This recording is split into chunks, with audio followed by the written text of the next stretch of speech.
ಸಮುದಾಯ ಆರೋಗ್ಯ ಕೇಂದ್ರವನ್ನು ಪೂರಾ ಕಳಪೆ ಕಾಮಗಾರಿಯಿಂದ ಕೂಡ್ಯದ. ಅಂದಾಜ ವೆಚ್ಚ 9 ಕೋಟಿ ಚಿಲ್ಲರದಿಂದ ಕೂಡ್ಯದ.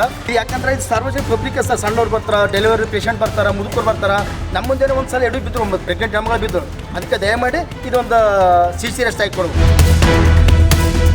ಸಮುದಾಯ ಆರೋಗ್ಯ ಕೇಂದ್ರ ಜೊತೆಯಲ್ಲಿ ಒಂದು ಸಿಮೆಂಟ್ ರೋಡ್ ಇತ್ತಂದರೆ ಮಾಡ್ಲಿಕ್ಕೆ ಹೇಳಿದ್ದೀನಿ.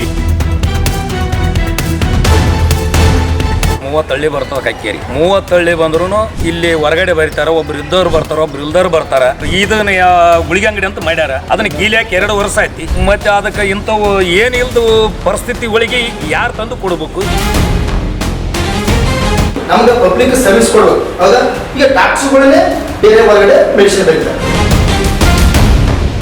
ಅವ್ರು ಯಾರಿಗೆ ಸ್ಯಾಂಕ್ಷನ್ ಆಗಿದೆ ಜನೌಷಧಿ ಕೇಂದ್ರ ಅವ್ರಿಗೆ ನೋಟಿಸ್ನು ಒಂದು ಲೆಟರ್ ಕಳಿಸ್ಕೊಟ್ಟಿದ್ದೀನಿ. ಆದಷ್ಟು ಮಟ್ಟಿಗೆ ಬೇಗ ಅಲ್ಲಿ ಜನೌಷಧಿ ಶುರು ಮಾಡಬೇಕು.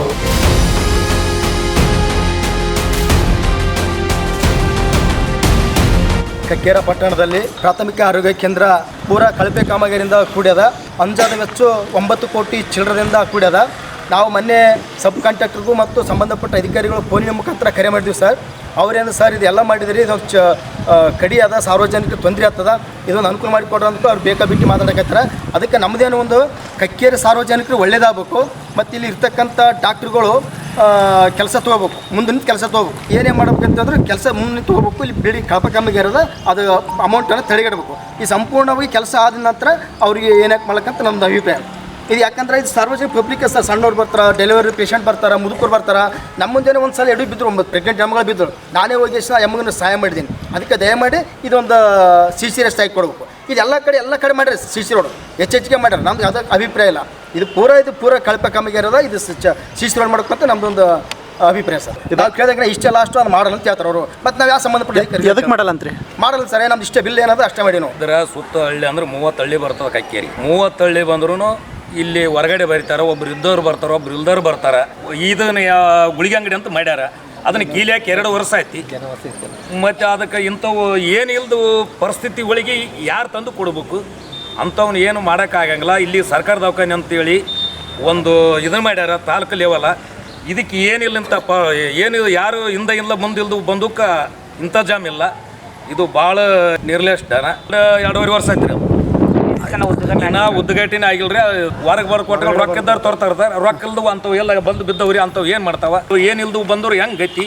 ಮತ್ತೆ ಅದಕ್ಕೆ ರೊಕ್ಕ ಯಾರು ಕೊಡ್ಬೇಕು? 1500 ಮಾಡಿದ್ಗಳು ಅವ್ರಿಗೆ ಏನು ಕೊಡ್ಬೇಕು? ಸರ್ಕಾರ ದವಾಖಾನೆ ಅಂದ್ರೆ ಯಾವನ ಇದ್ದು ಇಲ್ದು ಯಾರು ಮಂದಿ ಮಕ್ಕಳು ಇಲ್ದುಕ ನೋಡಿ ಇಂಥ ಜಮ್ ಮಾಡಿದ್ರೆ ಸರ್ಕಾರ ದವಾಖಾನಿಗೆ ಒಳ್ಳೇದು.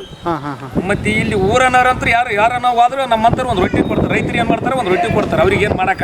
ಕಕ್ಕೇರ ಸಮುದಾಯ ಆರೋಗ್ಯ ಕೇಂದ್ರ ಅಲ್ಲಿ 30 ಬೆಡ್ಡಿನ ಒಂದು ಕಟ್ಟಡ ನಿರ್ಮಾಣ ಆಗ್ತಾ ಇದೆ.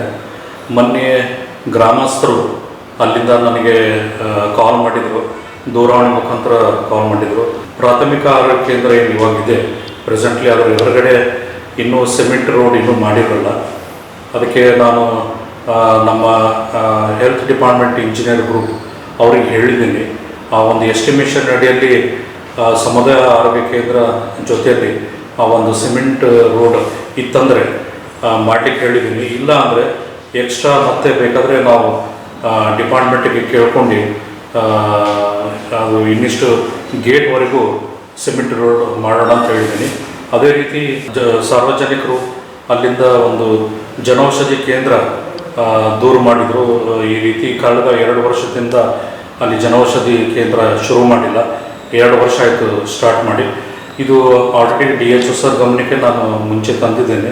ಆಮೇಲೆ ಮೊನ್ನೆ ನಾನು ಅವ್ರು ಯಾರಿಗೆ ಸ್ಯಾಂಕ್ಷನ್ ಆಗಿದೆ ಜನೌಷಧಿ ಕೇಂದ್ರ ಅವರಿಗೆ ನೋಟಿಸ್ನು ಒಂದು ಲೆಟರ್ ಕಳಿಸ್ಕೊಟ್ಟಿದ್ದೀನಿ. ಆದಷ್ಟು ಮಟ್ಟಿಗೆ ಬೇಗ ಅಲ್ಲಿ ಜನೌಷಧಿ ಶುರು ಮಾಡಬೇಕು. ಮತ್ತು ಯಾಕಂದರೆ ಸಾರ್ವಜನಿಕರಿಗೆ ಅಲ್ಲಿ ಸರ್ಕಾರಿ ಪ್ರಾಥಮಿಕ ಆರೋಗ್ಯ ಕೇಂದ್ರದಲ್ಲಿ ಅಲ್ಲಿ ಮೆಡಿಸಿನ್ಸ್ ಎಲ್ಲ ತಗೊಳ್ತಾ ಇದ್ದಾರೆ, ನಡೀತಾ ಇದೆ. ಹಾಗೆ ಏನಾದರೂ ಕೆಲವೊಂದು ಬೇಕಾಗಿದ್ದಾಗ ಜನೌಷಧಿ ಕಡಿಮೆ ದರದಲ್ಲಿ ಅಲ್ಲಿ ಸಿಗ್ತದೆ. ಸೊ ಹೀಗಾಗಿ ನಾನು ಅವರಿಗೆ ಲೆಟರ್ ನೋಟಿಸ್ ಇಶ್ಯೂ ಮಾಡಿದ್ದೀನಿ. ಸೊ ಆದಷ್ಟು ಮಟ್ಟಿಗೆ ಬೇಗ ಅವರಿಗೆ ಶುರು ಮಾಡ್ಲಿಕ್ಕೆ ಹೇಳಿದ್ದೀನಿ. ಇನ್ನೂ ಒಂದು ವಾರ 15 ದಿವಸದಲ್ಲಿ ಅಕಸ್ಮಾತ್ ಸ್ಟಾರ್ಟ್ ಮಾಡಲಿಲ್ಲ ಅಂದರೆ ನಾನು ಮೇಲಿನ ಅಧಿಕಾರಿಗಳು DHO ಸರ್ ಹೇಳಿ ಮುಂದೆ ಅದು ಬೇರೆಯವ್ರಿಗೆ ಯಾರಾದರೂ ಮಾಡ್ತಾಯಿದ್ರೆ ಅನುಕೂಲ ಮಾಡಿಕೊಡ್ಲಿಕ್ಕೆ ಹೇಳ್ತೀನಿ. ಆದಷ್ಟು ಮಟ್ಟಿಗೆ ಪ್ರತಿಯೊಂದು ಸಣ್ಣ ಔಷಧಿ ಇತ್ತು ಸರ್ ಹೊರಗಡೆ ಬರ್ದು ಕೊಡ್ತಾರಂತ್ರಿ. ಔಷಧ ಸಂತೆ ಸಿಗೋ ಕಷ್ಟ ಸರ್. ಹಂಗಾಗಿ ಪ್ರತಿಯೊಂದು ಬಡವ್ರನ್ನ ಬರೋದು ಸರ್ಕಾರ ಹಾಸ್ಪಿಟ್ಲ್ಗೋಸ್ಕರ ಬರೋದು ದುಡ್ಡು ಇಲ್ಲದೋಸ್ಕರ ಈಗ ಎಲ್ಲ ಪ್ರತಿಯೊಂದು ಫ್ರೀ ಇಂಜೆಕ್ಷನ್ ಮಾಡಿಸಿದ್ರೆ 500 ರೂಪಾಯಿ ಬಿಲ್ ಬರೀತಾರೆ ಹೊರಗಡೆ. ನಮ್ಗೆ ಕಷ್ಟ ಆಗ್ತಾರೆ ಸರ್ ತೊಗೋಕೆ. ಹಿಂಗಾಗಿ ನಮ್ಗೆ ಇಲ್ಲೇ ಮಾಡಿ ಕೊಡ್ಬೇಕಂತ ದಳಗಳು ಬರ್ಕೊಟ್ರು ಸರ್. ಹಿಂಗಾಗಿ ನಾನು ಔಷಧಿಗಳು ಏನೇನಿದೆ, ಮೆಡಿಸಿನ್ಸ್ ಏನಿದೆ ಅಲ್ಲಿ ಆಲ್ರೆಡಿ ಸಪ್ಲೈ ಕೊಡ್ತಾ ಇದ್ದೀವಿ. ಏನಾದರೂ ಕಡಿಮೆ ಇದ್ದರೆ ಆಯುಷ್ಮಾನ್ ಭಾರತ್ ABRK ಅಡಿಯಲ್ಲಿ ಅಥವಾ ಅನ್ಟೈಡ್ ಫಂಡ್ದಲ್ಲಿ ಪರ್ಚೇಸ್ ಮಾಡಿ ಪೇಷಂಟ್ಸ್ಗೆ ಯಾವುದೂ ತೊಂದರೆ ಆಗಲಾರ್ದಂಗೆ ನಾವು ಮೆಡಿಸಿನ್ ಅವರಿಗೆ ಕೊಡ್ತೀವಿ.